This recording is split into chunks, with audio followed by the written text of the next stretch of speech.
ভিডিওটি দেখার আগে সবার কাছে ছোট্ট একটা রিকোয়েস্ট করতে চাই, প্লিজ প্লিজ প্লিজ যারা ভিডিওটি দেখবেন সবাই একটা করে সাবস্ক্রাইব করে দেবেন। আপনাদের ভালোবাসা পেলে এমন ভিডিও আরো উপহার দিব। ভিডিওগুলো বানাতে অনেক কষ্ট হয়, আমি জানি। এই ভিডিওটি অনেক মানুষই দেখবেন, তাই প্লিজ একটা করে সাবস্ক্রাইব করে দেবেন। আর যারা আমাকে ভালোবাসে তারা সবাই একটা করে লাইক দিয়ে দেখিয়ে দিবেন লাভ ইউ অল। তো চলুন আজকের ভিডিওটি শুরু করা যাক।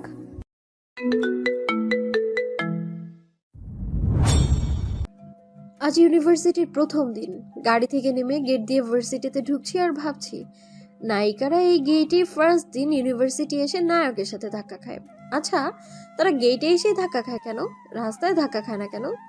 ধুর, আমিও না, কি উল্টাপাল্টা চিন্তা ভাবনা করছি। রাস্তায় কিভাবে ধাক্কা খাবে? রাস্তায় তো তারা গাড়িতে থাকে। তবে এটা হতে পারে রাস্তার ডান দিক থেকে আসা নায়িকার গাড়ি রাস্তার বাম দিক থেকে আসা নায়কের গাড়ির সাথে ধাক্কা খায়। তাহলে কেমন হয়? না না, তাহলে তো অ্যাক্সিডেন্ট করে নায়ক নায়িকা দুজনেই উপরে চলে যাবে।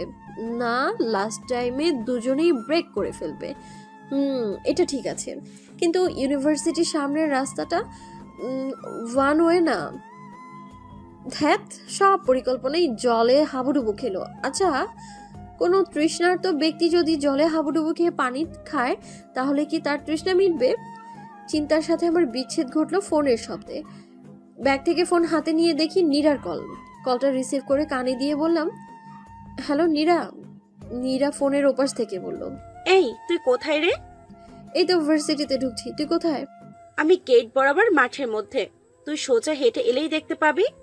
ওকে, আসছি বলে আমি মাঠের দিকে এগিয়ে যেতে লাগলাম। কিছুটা গিয়ে সামনে তাকাতেই দেখি নীরা দাঁড়িয়ে হাত নাড়াচ্ছে। কাছে গিয়ে দুজনেই দুজনকে জানু বলে জড়িয়ে ধরলাম। এক সপ্তাহ আগে আমি আর নীরা একসাথে ইউনিভার্সিটিতে এসে ভর্তি হই। তারপর আর আমাদের দেখা হয়নি, যদিও ফোনে কথা হয়েছে। নীরা আমাকে ছেড়ে বলল, চল 302-এর ফার্স্ট ক্লাস। চল। আমি হেসে ছোট করে উত্তর দিয়ে হাঁটা শুরু করি। তারপর 302 নাম্বার রুম খুঁজে বের করে ক্লাসে চলে যাই। এভাবে সবগুলো ক্লাস করি। যেহেতু আজকে প্রথম দিন, তাই পরিচয় আর বইয়ের নামগুলো দিয়েই ছুটি হয়ে গেল। ছুটির পর দুই বান্ধবী মিলে বই কিনে বাসায় গেলাম। যেহেতু আমি বই পোকা, তাই আর দেরি না করে বাসায় এসে ফ্রেশ হয়ে খাওয়া দাওয়ার পরই বই নিয়ে পড়লাম। নতুন বই খুলতেই সেই সুগন্ধ, কি সুগন্ধ! ইচ্ছে করছে বইগুলো খেয়ে ফেলতে। আচ্ছা, বেশি সুগন্ধি জিনিস খেতে ইচ্ছে করে কেন? সকালে ক্লাস করাটা আমার সব থেকে অপছন্দের, কিন্তু ভাগ্য খারাপ। আমার স্কুল কলেজ সবই ছিল সকালে। তার থেকেও বেশি কষ্টের বিষয় হলো ইউনিভার্সিটিতেও সকালেই ক্লাস। একরাশ বিরক্ত আর কষ্ট নিয়ে রেডি হয়ে গেলাম ভার্সিটিতে। গেট দিয়ে ঢুকেই দেখি মাঠের মধ্যে অনেক স্টুডেন্ট গোল করে জড়ো হয়ে কি জানি দেখছে। আর একটু সামনে যাওয়ার পর দেখলাম নীরাও দাঁড়িয়ে আছে। আমি নীরার কাছে গিয়ে ওকে জিজ্ঞেস করলাম, এই সকালে ক্লাসে না গিয়ে এখানে কি করছে সবাই? নীরা আমার দিকে তাকিয়ে কিছুটা ফিসফিসিয়ে বলল, অন্য ইউনিভার্সিটির একটা ছেলে আমাদের ইউনিভার্সিটির একটা আপুকে প্রপোজ করে, আর আপুটি রিজেক্ট করে চলে আসতে গেলে ছেলেটা আপুটির হাত ধরে আপুটিকে অনেক বাজে কথা বলছিল।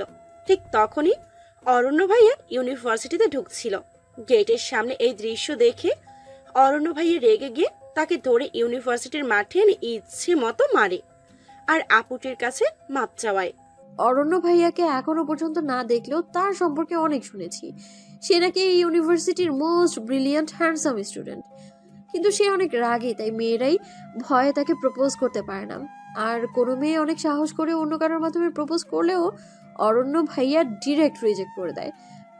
তার মতে মেয়ে মানে প্যারা, এদের থেকে যত দূরে থাকা যায় ততই মঙ্গল। যদিও আনিশা আপু আর মিথি আপু অরণ্য ভাইয়ার বেস্ট ফ্রেন্ড, তার কারণ হলো আনিশা আপু অরণ্য ভাইয়ার বেস্ট ফ্রেন্ড আশিক ভাইয়ার যমজ বোন। তাছাড়াও আনিশা আপু অরণ্য ভাইয়ার আরেক বেস্ট ফ্রেন্ড ঈশান ভাইয়ার গার্লফ্রেন্ড, আর মিথি আপু হচ্ছে আনিশা আপুর বেস্ট ফ্রেন্ড, তাই তাদেরও ফ্রেন্ড প্লাস আশিক ভাইয়ার গার্লফ্রেন্ড। ভিড়ের জন্য সামনের কিছুই দেখা যাচ্ছে না, শুধু এইটুকুই দেখলাম একটা ছেলে মাঠের মধ্যে বসে আছে, গালে রক্ত জমাট বেঁধে কালশিটে হয়ে আছে, নাক দিয়ে রক্ত পড়ছে। রক্ত, মারামারি, ঝগড়া এগুলোকে আমি খুব ভয় পাই, তাই আর দেখতে পারলাম না। এদিকে ক্লাস টাইমও হয়ে গেছে, তাই নীরাকে টেনে নিয়ে ক্লাসে চলে আসলাম। সকালে প্রথম সারির জানালার পাশের সিটে বসতে পেরে খুব খুশি হয়েছিলাম। জানালা দিয়ে আসা হালকা মৃদু ঠান্ডা বাতাস সেই লাগছিল আমার। কিন্তু সেই ভালো লাগাটা উড়ে গেল এই মধ্যে বয়স্ক প্রফেসরের জন্য।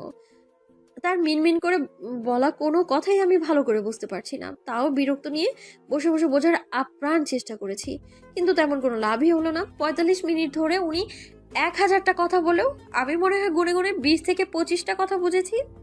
স্যার ক্লাস থেকে বের হয়ে গেলে আমি যেন হাঁফ ছেড়ে বাঁচলাম। জানালা দিয়ে বাইরে দেখছিলাম, আমার সামনে বই খোলা। নীরা তার বয়ফ্রেন্ডকে মেসেজ দিচ্ছিল। কিছুক্ষণ পর নীরা আমাকে ডেকে দাঁড়াতে বলল। আমি মনে করলাম ক্লাসে স্যার এসেছে, তাই দাঁড়িয়ে সামনের দিকে তাকিয়ে দেখি ৩জন ছেলে আর ২জন মেয়ে। তাদের মধ্যে একজন ছেলেকে দেখে আমার চোখ আটকে যায়। ছেলেটা চকলেট কালারের শার্ট পরেছে, হাতা কোণে পর্যন্ত ভাঁজ করা, সাথে অফ হোয়াইট কালারের জিন্স প্যান্ট পরা, ফর্সা মুখে খোঁচা খোঁচা দাড়ি, সিল্কি ৩-৪ ইঞ্চি লম্বা চুল, জিম করা বডি।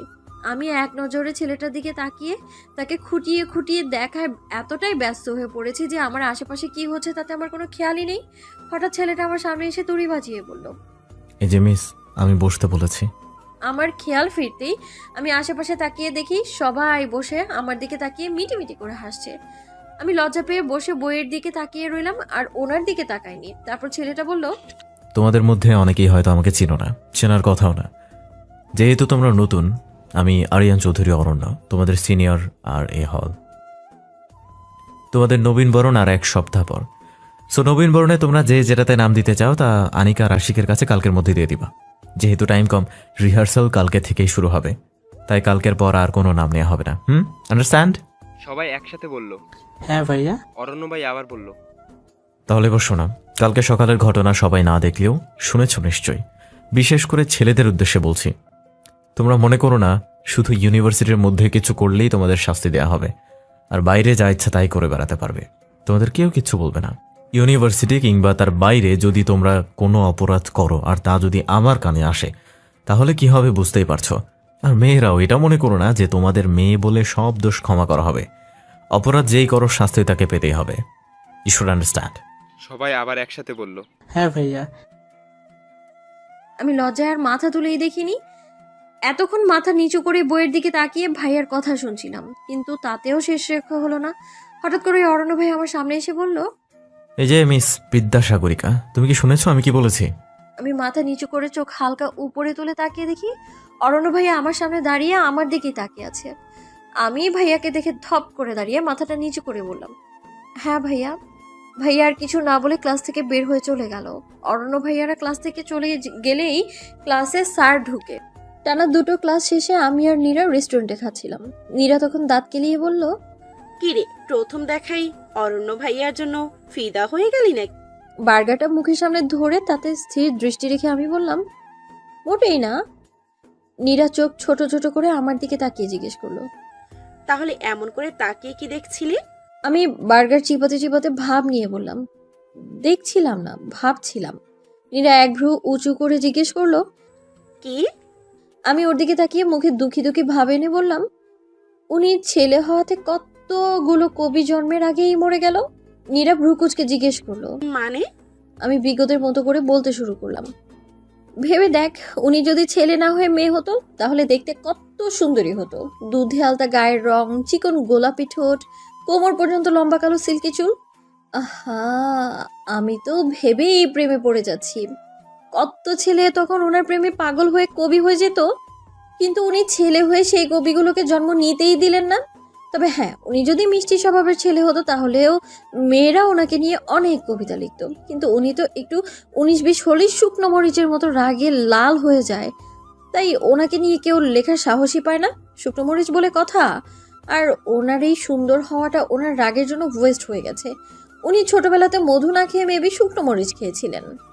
আমি বার্গারের দিকে তাকিয়ে বার্গার খেতে খেতে কথাগুলো বলছিলাম, আর তখন কথাগুলো বলা শেষ করে নীরার দিকে তাকাতেই দেখি ও আমার মাথার উপরের দিকে ভীতু চোখে তাকিয়ে আছে। আমি ভ্রুকুচকে নীরাকে জিজ্ঞেস করলাম, কি হয়েছে, এমন করে ভূত দেখার মতো তাকিয়ে আছিস কেন? নীরা মুখে কিছু না বলে আমাকে ইশারায় পিছনে তাকাতে বলে। আমি পিছনে তাকিয়ে যা দেখলাম তা ভূতের থেকেও বেশি ভয়ানক ছিল আমার জন্য। অরণ্য ভাইয়া তিনি আমার পিছনের 3 ফুট লম্বা দেয়ালের উপরে দাঁড়িয়ে আছে। চোখ দুটো শুকনো মরিচের মতো লাল। আসলে আমি আর নীরা ঠিক করি যেদিন যেদিন আগে আগে ছুটি হয়ে যাবে সেদিন সেদিন ভার্সিটির আশেপাশে একটা একটা করে জায়গায় যাব আমরা। তাই আজকে আমরা ভার্সিটির পাশের রেস্টুরেন্টে খেতে এসেছি। আর এই রেস্টুরেন্টের প্রতিটা টেবিলের চারিদিকে 3 ফুট লম্বা দেয়াল দিয়ে ঘেরা। তাই আমরা দেখিনি যে আমাদের পেছনের টেবিলে অরণ্য ভাইয়ারা ছিল। আর উনি আমার কথাগুলো শুনে কে তার সম্পর্কে এই কথাগুলো বলছে তা দেখার জন্য দাঁড়িয়ে যায়। আর তাকে দেখে নীরা মুখেও হা হয়ে যায়। আমি অরণ্য ভাইয়াকে দেখে দাঁড়িয়ে মাথা নিচু করে ভয় তোতলাতে তোতলাতে বললাম, সরি ভাইয়া। অরণ্য ভাইয়া বলল, আরে তুমি সরি বলছো কেন? সরি তো আমার বলা দরকার। আফটার অল আমার জন্য এতগুলো কবি জন্মের আগেই মরে গেল। আমাকে তো ফাঁসিতে ঝোলানো উচিত। না না না, আমাকে তো আরো ভয়ানক কোন শাস্তি দেওয়া দরকার। আচ্ছা তুমি বলো, কোন ভয়ানক শাস্তিটা আমার পাওয়া উচিত? আমি বুঝে গেলাম আমার আর রক্ষে নেই। আমি কাঁদো কাঁদো চোখ করে ভাইয়ার দিকে তাকালাম। আমার কাঁদো কাঁদো মুখ দেখে মিথি আপু অরণ্য ভাইয়াকে বলল, কি করছিস অরণ্য? মেয়েটা তো কেঁদে দিবে। অরণ্য ভাইয়া কপালে ভাঁজ ফেলে বলল, ও কাঁদবে কেন? আমাকে এই আরিয়ান চৌধুরী অরণ্যকে নিয়ে এত বড় একটা গবেষণা করে ফেলতো, ওকে তো নোবেল পুরস্কার দেওয়া দরকার। ঈশান ভাইয়া দুষ্টু হেসে বলল, আর যাই বলিস অরণ্য, ও কিন্তু তোর মেয়ের রূপটা সেই বর্ণনা দিয়েছে। আমি তো শুনেই প্রেমে পড়ে গেলাম। এখন কিন্তু আমারও সেই আফসোস হচ্ছে, ইস তুই যদি মেয়ে হতি তাহলে আমি কত সুন্দর একটা বউ পেতাম।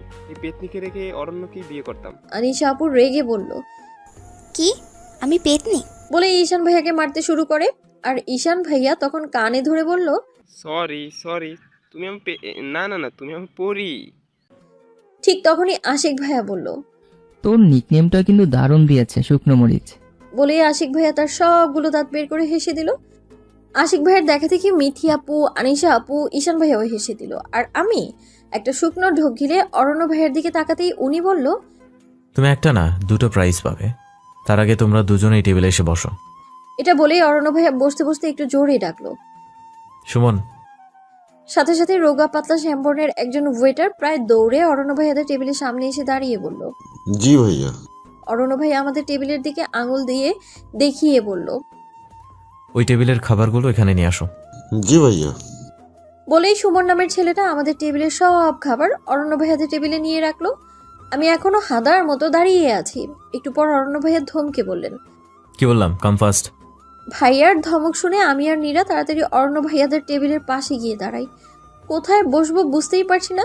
দুপাশে 4 জন করে বসার সোফা সেট। এক পাশের সোফাতে ঈশান ভাইয়া, আনিশা আপু, নিথি আপু বসা। আর অন্য পাশের সোফাতে আশিক ভাইয়া আর অরণ্য ভাইয়া। নিরাফট করেই গিয়ে মিথি আপুর পাশে বসে পড়লো। আর আমি দাঁড়িয়ে দাঁড়িয়ে মনে মনে নীরাকে বকছি আর ভাবছি কোথায় বসবো। যদিও অরণ্য ভাইয়ার পাশে দুজনের বসার মতো জায়গা আছে, কিন্তু ওনার পাশে বসার সাহস পাচ্ছি না। উনি তো আমাকে বলেনি ওনার পাশে বসলে যদি বকা দেয়। এই টেবিলে আর বসার জায়গাও নেই, কি করি? উফ। অরণ্য ভাই আমার দিকে তাকিয়ে জিজ্ঞেস করলো, কি হলো, দাঁড়িয়ে আছো কেন, বসো। আমি আমতা আমতা করে জিজ্ঞেস করলাম, কোথায় বসবো? অরণ্য ভাইয়া ভ্রুকুচকে বলল, এখানে দুজনের বসার সিট খালি থাকতেও তুমি আমাকে জিজ্ঞেস করছো কোথায় বসবে। আমি আর কিছু না বলে অরণ্য ভাইয়ের পাশে অনেকটা দূরত্ব রেখে বসে পড়লাম। অরণ্য ভাই আমার দিকে তাকিয়ে এক ভ্রু উঁচু করে বলল, আর একটু সরে বসো। আমি আর একটু সরে বসলাম। এখন আমি একেবারেই কর্নারে বসে আছি, আর একটু সরলেই পড়ে যাব এমন একটা অবস্থা। অরণ্য ভাই একটা নিঃশ্বাস ফেলে জিজ্ঞেস করলো, তুমি কোন ক্লাসে পড়ো? আমি অবাক হয়ে গেলাম অরণ্য ভাইয়ের কথা শুনে। কয়েক ঘন্টা আগেই উনি ক্লাসে আমার সাথে কথা বলেছেন, আর এখন উনি আমাকে জিজ্ঞেস করছে আমি কোন ক্লাসে পড়ি। উনি নাকি পুরো ইউনিভার্সিটির সব থেকে ব্রিলিয়ান্ট স্টুডেন্ট, আর ওনার আইকিউর এই অবস্থা ফার্স্ট ইয়ারে। আমি উত্তর দিলাম। তারপর নীরার দিকে তাকাতেই দেখি নীরা হাসছে। পাশে দেখি নিথি আপুও হাসছে। একে একে আনিশা আপু, ঈশান ভাইয়া, আশিক ভাইয়ের দিকে তাকিয়ে দেখি সবাই নিঃশব্দে হাসছে। কি ব্যাপার, সবাই হাসছে কেন? ও বুঝেছি, অর্ণব ভাইয়ার এমন আইকিউর অবস্থা দেখে। মনে মনে আমিও হেসে নিলাম। হাসি থামিয়ে আনিশা আপু বলে উঠল, নিঝুম, তুমি তো অনেক কিউট একটা মেয়ে, একদম গল্পের নায়িকাদের মতো সহজ সরল সুন্দরী। আনিশা আপুর কথা শুনে আমি অবাক হয়ে গেলাম। আপু আমার নাম জানলো কিভাবে? ক্লাসে তো আমার পরিচয় দেইনি। তাহলে? পাশ থেকে ঈশান ভাইয়া বলে উঠল, ঠিক বলেছিস। তারপর অর্ণব ভাইয়ার দিকে তাকিয়ে তার ধবধবে সাদা দাঁতগুলো বের করে হাসি দিয়ে বলল, গুড লাক দোস্ত। অর্ণব ভাইয়া ঈশান ভাইয়ের দিকে তাকিয়ে এক ভ্রু উঁচু করে জিজ্ঞেস করলো, তোর শ্বশুর বাড়ি যাবো আমি? ঈশান ভাইয়া ডান হাতে ডান কান ধরে বলল, প্লিজ না দোস্ত। ঈশান ভাইয়ের কাণ্ড দেখে সবাই হেসে দিল, কিন্তু আমার মনে একটা প্রশ্ন জাগে, অরণ্য ভাইয়া আনিশা আপুদের বাড়ি গেলে কি হবে? কিন্তু প্রশ্নটা আর জিজ্ঞেস করিনি। প্রথম দিনের দেখায় সিনিয়রদের পার্সোনাল ব্যাপারে কোশ্চেন করা ঠিক হবে না। অরণ্য ভাইয়া এবার আমার দিকে তাকিয়ে বলল, এই মেয়ে, এদিকে সরে বসো, না হলে পরে গিয়ে কোমর ভেঙে ফেলবা। পরে কিন্তু তোমার বাবা মেয়ের জামাই খুঁজে পাবে না। যাকে দেখে পাথর গলে যায়, সামান্য কোমর ভাঙার জন্য তার ভরের অভাব হবে না। কথাটা বলেই আশিক ভাইয়া অরণ্য ভাইয়ের দিকে চেয়ে ঠোঁট দুটো প্রসারিত করে একটা মিষ্টি হাসি দিল। ঠিক তখনই অরণ্য ভাইয়ের ফোনে একটা কল আসে। কলটা রিসিভ করে অরণ্য ভাইয়া বলে, হ্যাঁ রাতুল বল। ওপাশ থেকে রাতুল কি বললো শোনা যায়নি, কিন্তু তা শুনে রাগে অরণ্য ভাইয়ের চোখ মুখ লাল হয়ে যায়। উনি রাগে দাঁত কটমট করে বলল, কি? ওর এত বড় সাহস! আমি আসছি। কল কাটতেই ঈশান ভাইয়া জিজ্ঞেস করলো, কিরে কি হয়েছে? ওই দিনের ওই ছেলে কিছু ছেলে পেলে নিয়ে এসে নাকি ইউনিভার্সিটির সামনে গ্যাঞ্জাম করতেছে। ঈশান, তুই ওদের সাবধানে বাসায় পৌঁছে দেওয়ার ব্যবস্থা কর। আমি আর আশিক যাচ্ছি ইউনিভার্সিটিতে। অরণ্য ভাইয়া কথাটা বলেই আশিক ভাইয়ের সাথে চলে গেল। চারিদিকে বিভিন্ন গাছ, গাছে গাছে রং বেরঙের ফুল, সরু হাঁটার রাস্তা, রাস্তার দুপাশে একটু দূরে দূরে বসার জন্য বেঞ্চ। সেই বেঞ্চগুলোর একটা বেঞ্চে কোলের উপরে ব্যাগ আর ব্যাগের উপরে বই রেখে শরৎচন্দ্রের পরিণীত গল্পটা বসে বসে পড়ছি আমি। পাশে গাল ফুলিয়ে বসে আছে নীরা। কাল রাত থেকেই তার মন ভালো না, কারণটা আমার অজানা না। কলেজে থাকতেও প্রতিটা প্রোগ্রামের আগে ওর এমন গাল ফুলানো দেখতে হয়েছে। আসলে নীরা অনেক সুন্দর নাচতে পারে, কিন্তু দীপ ভাইয়া মানে নীরার বয়ফ্রেন্ড আর আমার একমাত্র মামাতো ভাই তাকে কোনো অনুষ্ঠানেই নাচতে দেয় না। তাই ওর এই গাল ফুলিয়ে চুপচাপ বসে থাকা। অবশ্যই এতে আমার ভালোই হয়েছে, শান্তিতে গল্পটা তো পড়তে পারছি। কিন্তু আমার শান্তিতে বই পড়ার হলোই না। হঠাৎ নীরা আকাশের দিকে তাকিয়ে বলে উঠল, কেন? আমি তোর এই বদ অসভ্য ভাইয়ের সাথে রিলেশন করতে গেলাম? আমি বই পড়তে পড়তেই বললাম, নীরা আকাশের দিকে তাকিয়ে আবার বলল, তোর বদ ভাই মিষ্টি মিষ্টি কথা বলে আমাকে পটিয়েছে। আমি আবারও বই পড়তে পড়তে বললাম, নীরা এবার আমার দিকে তাকিয়ে ভ্রু সহ কপাল কুঁচকে রাগি রাগি মুখ করে জিজ্ঞেস করলো, তুই কি আমার কথা শুনছিস? আমি আবারও বই পড়তে পড়তে ছোট্ট করে উত্তর দিলাম। নীরা এক টান দিয়ে আমার কোল থেকে বইটা নিয়ে বলল, এই এক গল্প, তুই আর কতবার পড়বি বলতো? এবার এটা রেখে আমার কথা শোন। আমি নীরার দিকে তাকিয়ে বিরক্তি নিয়ে বললাম, তোর এই এক বকবক সেই কলেজ লাইফ থেকে শুনে আসছি, আমার বই দে এবার। বলেই আমি ওর হাত থেকে বইটা নিতে নিলেই ও হাত উঁচিয়ে বলল, না, দিব না। দে বলছি।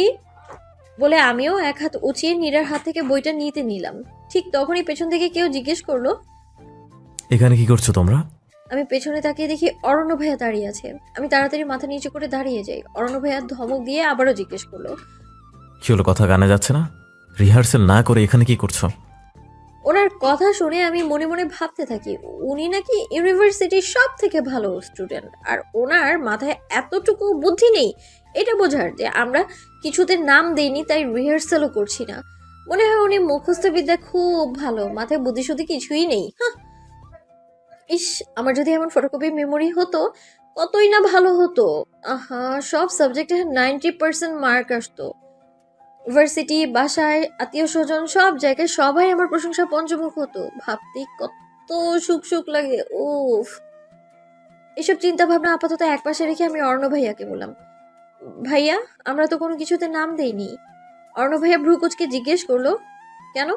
নীরা আস্তে করে বলল, ভাইয়া আমার ফ্যামিলি থেকে না করে দিয়েছে। নীরা কথা বলা শেষ হলে আমার দিকে তাকিয়ে অর্ণ ভাইয়া জিজ্ঞেস করলো, আর তোমার কি প্রবলেম? আমি আমতা আমতা করে বললাম, ভাইয়া আমি কিছু পারি না। আমার কথা শুনে অর্ণ ভাইয়া ভ্রু কুচকে অবাক কণ্ঠে বলল, পারো না মানে? আমি তো জানি তুমি খুব ভালো গান করো। অর্ণ ভাইয়ের কথা শুনে আমি অবাকের চরম সীমায় গিয়ে পৌঁছাই। বিস্মিত চোখে আমি ওনার দিকে তাকালাম। উনি কিভাবে জানলো আমি অনেক ভালো গান গাই? আমার ফ্যামিলি মেম্বার আর নীরা ছাড়া তো কেউ জানে না যে আমি গান পারি। শুধু ইউনিভার্সিটি কেন, স্কুল কলেজের কেউ জানতো না, তাহলে উনি জানলো কিভাবে? অর্ণ ভাইয়ার কথায় আমার ধ্যান ভাঙে। অর্ণ ভাইয়া ধমকে প্রশ্ন করলো, এমনি কথা বলছো না কেন? আমি মাথা নিচু করে বললাম, ভাইয়া আসলে আমি অনেক মানুষের মাঝে গান গাইতে পারি না, অস্বস্তি লাগে, তাই নাম দিই না। অর্ণ ভাইয়া আমাকে উদ্দেশ্য করে কিছু বলতে যাচ্ছিল, কিন্তু তার আগেই একটা শুকনো ফর্সা মোটামুটি লম্বা ছেলে এসে অর্ণ ভাইয়ার পাশে দাঁড়িয়ে হাঁপাতে হাঁপাতে অর্ণ ভাইয়াকে বলল, ভাই, বিসি স্যার আপনাকে ডাকে। অর্ণব ভাইয়া চোখে মুখে বিরক্ত নিয়ে বলল, তোর ডাকার আর সময় পেল না। বলে এক নজর আমার দিকে তাকিয়ে আর কোনো কথা না বলে বড় বড় পা ফেলে চলে গেল। পিছু পিছু সেই ছেলেটাও আবার দৌড় লাগালো। আমি ধপাস করে বেঞ্চে বসে পড়লাম। ভয়ে গলা শুকিয়ে কাঠ হয়ে গেছে, তাই ব্যাগ থেকে পানির বোতল বের করে ঢকঢক করে বোতলের অর্ধেকটা পানি খেয়ে ফেললাম। নীরা আমার পাশে বসে আমাকে জিজ্ঞেস করলো, অরণ্য ভাইয়া কিভাবে জানলো যে তুই গান গাইতে পারিস? আমি চিন্তিত কণ্ঠে বললাম, আমিও তাই ভাবছি। দুই বান্ধবী মিলে চিন্তা করতে লাগলাম, কিন্তু কোনো উত্তরই খুঁজে পেলাম না। রাতে ঘুমানোর আগে শুয়ে শুয়ে নীরার সাথে মেসেঞ্জারে কথা বলছিলাম। কথা বলা শেষ ঠিক তখনই একটা ফ্রেন্ড রিকোয়েস্ট এলো। আইডির নাম অপদার্থ তুমি। নামটা দেখে না প্রচুর হাসি পেল আমার। আর মনে একটা প্রশ্নও জাগলো, আচ্ছা এই আইডির মালিক ঠিক কাকে অপদার্থ বলল? যেহেতু সে লিখেছে অপদার্থ তুমি, তার মানে সে নিজে না, তার জিএফবিএফ নাকি অন্য কাউকে বলেছে, নাকি যাদের রিকোয়েস্ট পাঠিয়েছে তাদের বলেছে। এ মা, তাহলে তো আমাকেও এই আইডির মালিক অপদার্থ বলছে। ছি ছি ছি। আচ্ছা, রিকোয়েস্ট অ্যাকসেপ্ট করে বকাবকি করব? না থাক, যেহেতু আমি সঠিক জানি না উনি কাকে অপদার্থ বলেছে, তাই বকাবকি করাটা ভালো কাজ হবে না। তাহলে কি অ্যাকসেপ্ট করে জিজ্ঞেস করবো উনি কে? থাক, এসব ফেক আইডিওয়ালাদের সাথে কথা না বলাই ভালো। বাট খুব জানতে ইচ্ছে করছে এই আইডির মালিকটা কেমন কেমন মানুষ হওয়ার সম্ভাবনা বেশি। কোনো গম্ভীর মধ্যবয়স্ক ম্যাথ টিচার? এই টিচাররাই অপদার্থ ওয়ার্ডটা বেশি ইউজ করে। মধ্যবয়স্ক একটা লোক, রাগী রাগী দুটো চোখ, কল্পনা করতে গিয়ে একজনের রাগী চোখ কল্পনাতে ভেসে উঠল। আমার দেখা পৃথিবীর সব থেকে রাগী চোখ। আচ্ছা, ওনারও নিশ্চয়ই ফেসবুক আইডি আছে। সার্চ দিয়ে দেখি তো ওনার কোনো হাসি খুশি পিক পাই কিনা। আরিয়ান চৌধুরী অরণ্য লিখে সার্চ দিলাম, 19টা আইডি আসলো। পুরো 35 মিনিট ধরে 17টা আইডির A to Z চেক করলাম, কিন্তু ওনার আইডি পেলাম না। বাকি দুটো আইডি লক করা। লক আইডির দুটোর উপর এখন বিরক্ত লাগছে, চরম বিরক্ত লাগছে। ধুর, আমার 35টা মিনিটই লস হলো। কাজের কাজ কিছুই হলো না। ঘোড়ার ডিম, কি এমন আছে এই আইডিতে যে লক করে রাখতে হবে? যত সব। এসব পাবলিকদের ধরে না তেলাপোকার জুস খাইয়ে দেওয়া উচিত। আচ্ছা, তেলাপোকার জুস খেলে কি কেউ মরে যাবে? তেলাপোকার জুস জিনিসটা কল্পনা করতে গা গুলিয়ে এলো। ছি, ইয়া, কি বিশ্রী, ইয়া। না, এইসব বাজে বাজে চিন্তা বাদ দিয়ে এখন ঘুমাই বলেই ঠাস করে বালিশে মাথা রেখে শুয়ে পড়লাম। তখন মনে হলো লাইট তো অফ করা হয়নি, আলোতে ঘুমোতে পারি না। কেন যে এসির মতো সুইচেরও রিমোট নেই। ঘোড়ার ডিম, ভালো লাগে না। ধুর, কেন যে কার্টুনে পেতনি হলাম না। কার্টুনের পেতনিরা কি সুন্দর নিজেদের ইচ্ছে মতো নিজেদের ছোট বড় করতে পারে। ইস, আমিও যদি করতে পারতাম, তাহলে আর উঠে উঠে লাইট অফ করতে হতো না। শুয়ে শুয়ে হাত লম্বা করে লাইটটা অফ করে দিতাম। বাট পেতনি হলে তো আরেক ঝামেলা, কাঁচা মাছ খেতে হবে। আমার তো ভাজা মাছই খেতে ইচ্ছে করে না, আবার কাঁচা মাছ, ইয়া, পচা গন্ধ। না না, আর চিন্তা না করে উঠে লাইট অফ করে ঘুমাই একবার। এসব চিন্তা করে লাভ নেই, শুধু শুধু ঘুমের দেরি। উঠে লাইট অফ করে ঘুমিয়ে গেলাম। আজকে নবীনবরণ, নীরা শাড়ি পরে যাবে, কিন্তু আমি শাড়ি পরবো না। নীরা অনেকক্ষণ এটা নিয়ে কালকে বক বক করেছে, কিন্তু আমি তো পরবো না মানে পরবোই না। কোনো জায়গাতে শাড়ি পরে যাওয়া মানে একটা উটকো ঝামেলা সঙ্গে করে নিয়ে যাওয়া। জোরে হাঁটা যাবে না, সময় নিয়ে সব সময় খেয়াল রাখতে হবে শাড়ি ঠিক আছে কিনা, পিঠ দেখা যাচ্ছে কিনা, পেট দেখা যাচ্ছে কিনা, কোমর দেখা যাচ্ছে কিনা, কুচি ঠিক আছে কিনা। ও ফল্লা, তার উপর আবার গরম তো আছেই। তাই একটা পিঙ্ক কালারের চুড়িদার পরলাম, কানে লম্বা দুল, বাঁদিকে সিঁথি করে পিঠ পর্যন্ত চুলগুলো ছেড়ে দিলাম। ব্যাস, আমি রেডি। আয়নায় শেষবারের মতো দেখে নিলাম সব ঠিকঠাক আছে কিনা। নিচে নামতে যাব, মাকে ডেকে বললাম, মা কোথায় তুমি? আমি বের হয়ে যাচ্ছি তো। আসছি বলেই মা রান্নাঘর থেকে বের হয়ে আমার কাছে আসে। আমাকে পা থেকে মাথা পর্যন্ত পর্যবেক্ষণ করে কপাল কুঁচকে বলল, এই তুই কি ক্লাস করতে যাচ্ছিস? আমি অবাক হয়ে বললাম, ক্লাস করতে যাব কেন? তোমাকে না কালকে বললাম আজকে কলেজে নবীনবরণ অনুষ্ঠান আছে, সেখানে যাচ্ছি। তাহলে এভাবে যাচ্ছিস কেন? সব মেয়েরা কত সুন্দর করে সেজে গুজে যাবে, আর তুই? মাকে আর কিছু বলতে না দিয়ে আমি বললাম, ও মা, আমি কি বিয়ের অনুষ্ঠানে যাচ্ছি নাকি যে সেজে গুজে যেতে হবে? এ কেমন কথা? মানুষ কি শুধু বিয়ের অনুষ্ঠানেই সাজে? ওহ মা, দেরি হয়ে যাচ্ছে, এখন যাই আমি, বাই। বলে দরজার দিকে হাঁটা শুরু করলাম। মা পেছন থেকে একটু জোরেই বলল, সাবধানে যাস আর তাড়াতাড়ি চলে আসিস। আমি দরজা দিয়ে বাইরে যেতে যেতে বললাম, আচ্ছা মা। গাড়ি করে 45 মিনিটে পৌঁছে গেলাম ইউনিভার্সিটিতে। গাড়ি থেকে নেমে গেট দিয়ে ভেতরে ঢুকতেই মায়ের কথাটার বাস্তব রূপ দেখতে পেলাম। চারিদিকে সব মেয়েরা লাল, নীল, হলুদ বিভিন্ন রঙের শাড়ি আর হ্যাভি মেকআপে সেজে উঠেছে। দেখে মনে হচ্ছে আজকে ভার্সিটিতে নবীনবরণ অনুষ্ঠান না, বিউটি কুইন কম্পিটিশন চলছে। আচ্ছা, এখন বাজে সকাল 9:45। এদের বাসা থেকে ভার্সিটিতে আসতে ধরলাম 1 ঘন্টা সময় লাগে, তাহলে 8:45 রওনা দিয়েছে। সাজতে যদি 2 ঘন্টাও লাগে তাহলেও 6:45। খাওয়া গোসল তো বাকি রইলই। হায় আল্লাহ, তাহলে এরা ঘুম থেকে উঠেছে কখন? 4টা-5টা। শুধুমাত্র সেজেগুজে আসার জন্য এরা এত সকালে ঘুম থেকে উঠেছে? আমার পক্ষে তো এটা কোনোদিনই সম্ভব না।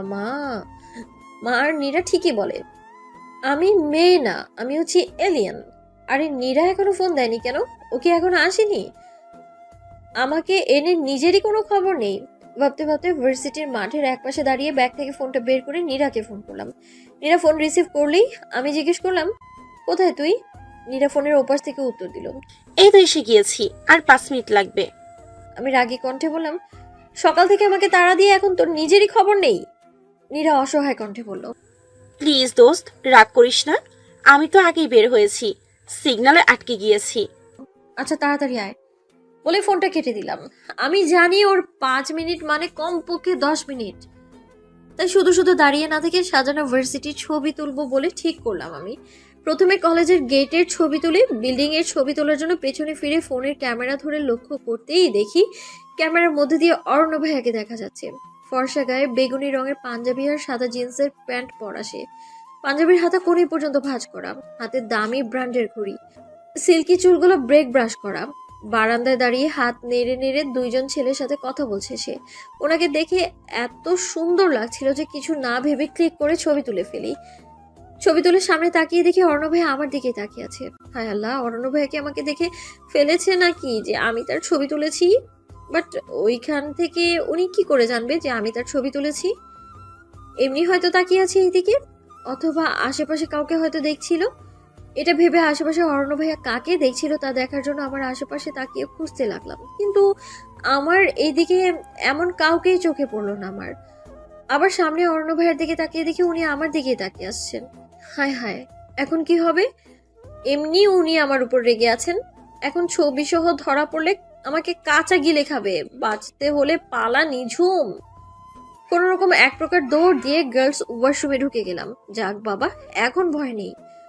উনি তো আর আমাকে ধরার জন্য গার্লস ওয়াশরুমে আসবে না। শুনেছি ভাইয়া নাকি পারমিশন ছাড়া কাউকে তার ছবি তুলতে দেয় না। কেউ তুললে তার ফোন নিয়ে ছবি ডিলিট করে দেয় আর কানে ধরিয়ে প্রমিস করায় যেন আর কখনো তার ছবি না তোলে। আজব লোক একটা। কারো ফোনে ওনার ছবি থাকলে কি ওনার কি চুলকানি হয়? এই রোগের নাম কি হতে পারে? আদার তোলা পিক অ্যালার্জি। তবে ছবিটা অনেক সুন্দর হয়েছে বলেই ফোন থেকে ছবিটা বের করে আবারও দেখছিলাম। তখনই নীরা ফোন করে। ফোন রিসিভ করে কানে নিতে নীরা বলল, কোথায় তুই? আমি পুরো হলরুম খুঁজে তোকে পাচ্ছি না। তুই এসে পড়েছিস? আমি একটু ওয়াশরুমে এসেছিলাম, তুই থাক, আমি হলরুমে আসছি। বলেই আমি ওয়াশরুম থেকে এক পা বের হয়ে আশেপাশে অর্ণব ভাইয়া আছে কিনা ভালো করে দেখে নিলাম। না, ওনাকে তো দেখা যাচ্ছে না। তাই আমি আস্তে করে বের হয়ে এক প্রকার দৌড় দিয়ে হলরুমে ঢুকে গেলাম। দাঁড়িয়ে নীরাকে খুঁজতে লাগলাম। তখনই দেখি নীরা হলরুমের মাঝামাঝি সারিতে দাঁড়িয়ে হাত নাড়িয়ে আমায় ডাকছে। নীরা সবুজ শাড়ি পরে সেজে গুজে এসেছে, খুব সুন্দর লাগছে ওকে। আমি ওর পাশে গিয়ে বসে হাঁপাতে লাগলাম। নীরা আমাকে হাঁপাতে দেখে ভ্রুকুচকে জিজ্ঞেস করলো, কি হয়েছে তোর? তুই এভাবে হাঁপাচ্ছিস কেন? আমি কিছু বলতে যাব তখনই সবাইকে চুপ করতে বলা হলো। সবাই চুপ করে গেলে অর্ণব ভাইয়া বলতে বলতে স্টেজে ওঠে। এসেছে শতপুষ্পের দল, করছে তাদের বরণ, হাতে হাতে শোভা পাবে তাদের দেয়া মন। বিশাল এই পৃথিবীতে সৃষ্টি হয়েছে সব, সেই সৃষ্টির বরণে হয়েছে কলরব। প্রতিদিন এই নবীন বাড়বে, প্রবীণ হবে সবাই, আদর্শকে পুঁজি করে থাকবো মোরা ভাই ভাই। রোগে শোকে কাতর হলে সবাই আসবে দলে দলে, করবে সবই জয়। আমরা তোমাদের পাশে থাকবো, নেই কোজে আর ভয়। অর্ণব ভাইয়া হাতে মাইক নিয়ে ঠোঁট দুটো নেড়ে নেড়ে এত সুন্দর করে বলছিল যে আমি চেয়েও চোখ নামাতে পারছিলাম না। আমি এতই মন দিয়ে তাকে দেখতে লাগলাম যে আশেপাশে কি হচ্ছে আমার সেই খেয়ালই নেই। খেয়াল ফিরল যখন অর্ণব ভাই স্টেজের থেকে নেমে গেল আর সবাই হাততালি দিয়ে উঠলো। আমি নীরার দিকে তাকাতেই ও দাঁত কেলিয়ে জিজ্ঞেস করলো, কি রে দোস্ত, ক্রাশ খাইছিস?